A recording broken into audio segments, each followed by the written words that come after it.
सरपंचाच्या निवडणुकीचे आकडे आहेत.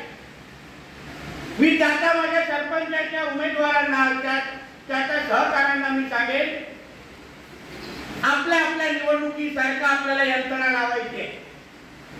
तुम्हाला जसे मतदान मिळालं, जेवढं मतदान मिळालं, मला त्याच्यापेक्षा जास्त गवत 1% कमी चालणार नाही. सगळ्यांचा हिशोब घेऊन बसणार आहे 4 जूनला. कारण का त्याच्यानंतर परत आमदाराकडे यायचं निधी मागण्यासाठी.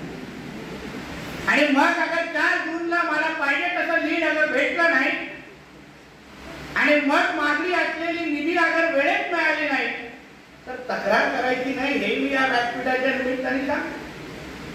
कारण का मी हक्काने आपल्याकडून मागतोय. असं नाहीये की कधीही तुम्ही आमच्याकडे आलात, आमदार म्हणून आलात, आमच्या पालकमंत्र्यांकडे आलात, आमच्या कुठल्याही लोकप्रतिनिधीकडे आलात आणि त्यांनी आपल्याला खाली हात पाठवलं, असं कधीच झालेलं नाही. म्हणून आज जेव्हा आम्ही आपल्या समोर मागायला उभे आहोत तर मला घरपोच मतांनी राणे साहेबांचा विजय या निमित्ताने इथे पाहिजे म्हणजे पाहिजे. कुठलीही तडजोड होणार नाही. एबीपी माझा, उघडा डोळे बघा नीट.